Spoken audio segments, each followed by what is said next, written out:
Hello again.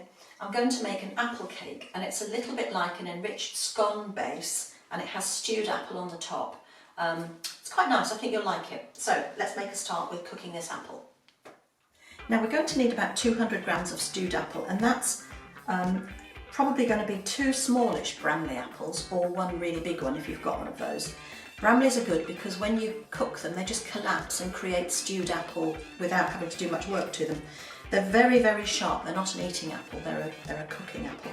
So make a bridge and cut the apple in half, and then you're going to cut it into quarters. And we're going to take out the core, and you can go under the bit where the flower was and halfway under the central core, under the stem, and meet up with the first cut that you made. And then we're going to peel off the skin, and we're going to do this with all of the pieces of apple. And this will go on the compost heap, obviously. So when you've got it like that, cut it probably into 3 and then go over it 2 or 3 times. And that's the kind of size of piece of apple that you need. It's going to go into a saucepan. So let's get the others done.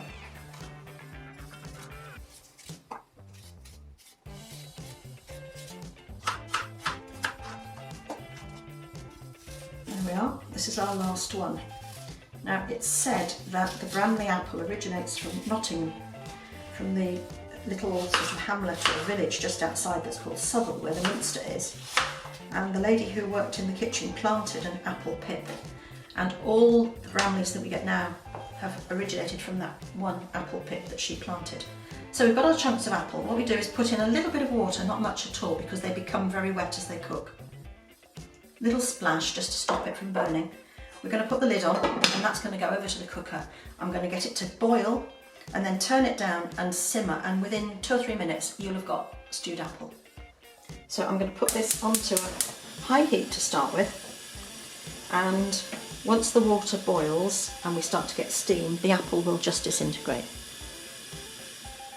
Now the water is boiled, it's very, very hot, the apple's bubbling away. If I take the lid off, you'll be able to see that it's just turned to pulp. It's just absolutely collapsed. And that's exactly what we want, that's perfect. Can you see that?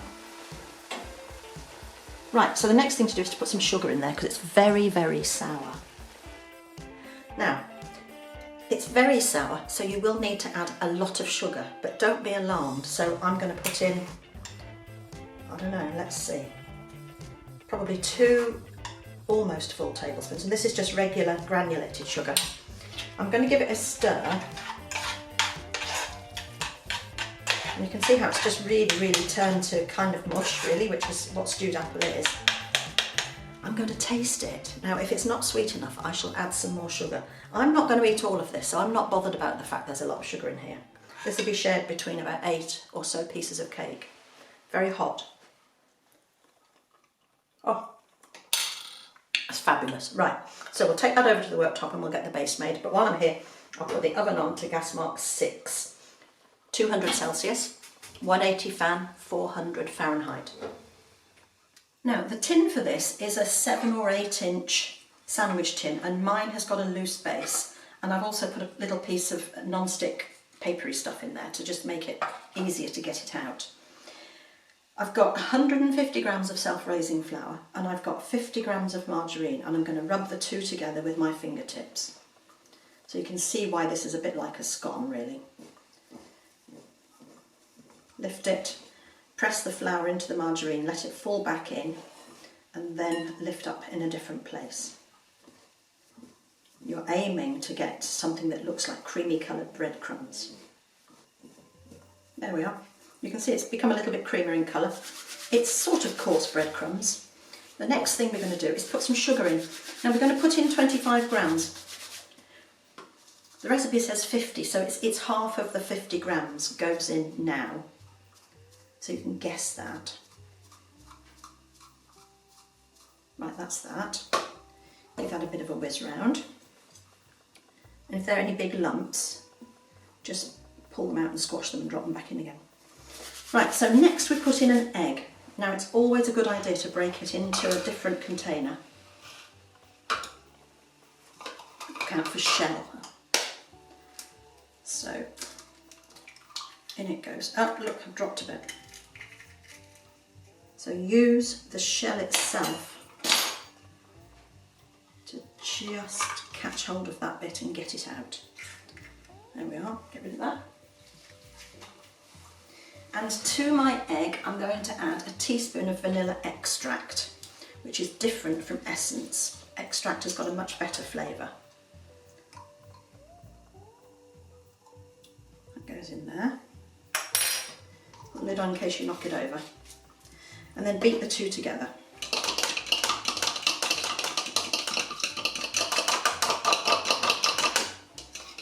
And that goes in.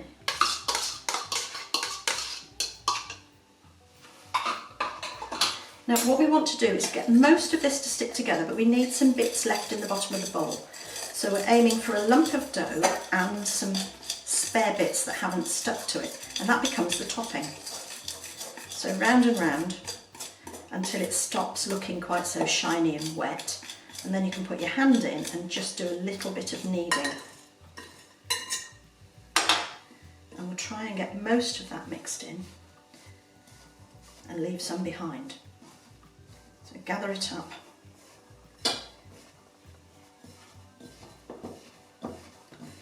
It gradually gets easier to work because you're getting a bit more of the flour mixed in. But you can see that there isn't enough liquid to make all this stick together. That's exactly what we want because our topping are all those bits that are left behind. Right, I'm going to stop at that and I'm going to get this lump of dough into the base of the tin. Like that. Now if you've lined it, you'll need to hold on to the lining because as you press, the lining will move around. See, like this. So hold on to it and just knead this into the base of the tin. And as it gets bigger, it'll get easier.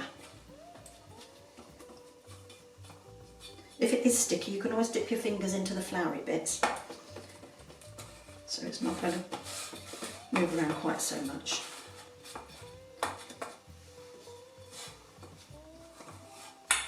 There we are. And the base of the tin is covered.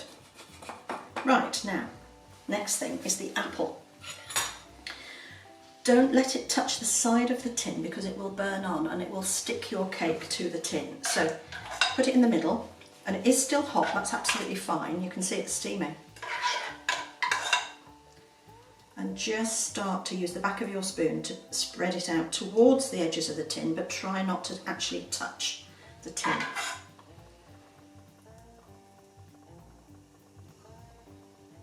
There we are. So that's our layer of apple. Got a bit more, I don't want to waste it. Sometimes you find a box of stewed apple in the bottom of the freezer and wonder what you're going to do with it. And this is actually quite a good thing to do. Right, now for the topping, we go back to our mixing bowl. We put in the rest of our sugar and we put in a teaspoon of cinnamon. Like that.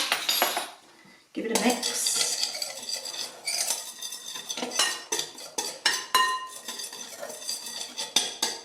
And then this goes on top of the apple. And what it does is create a nice sort of streusel-y type of topping, and it stops the apple from burning while it's in the oven. The cinnamon's a lovely flavour with apple.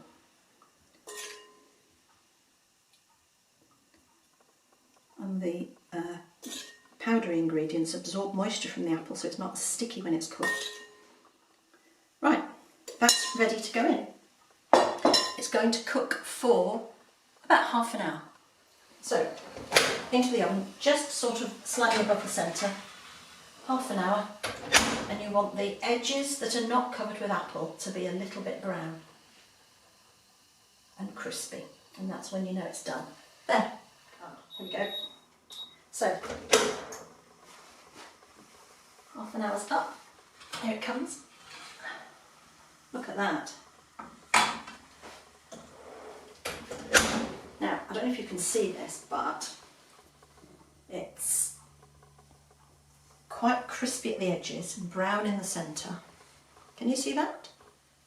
There we are. I'm going to let that cool a little bit, but because I've got a loose base tin, I'm going to be able to just, you see how loose it is, I can get that out and put it onto a cooling tray. And you can either serve that hot as a dessert, my family like it with custard, or you can let it cool down and just eat it as a cake. It's very versatile, and you ought to be able to get 8 pieces out of that. It smells wonderful, my mouth's watering. Anyway, have a go, let me know how you get on. Like, share, subscribe, all that stuff. Okay, bye for now.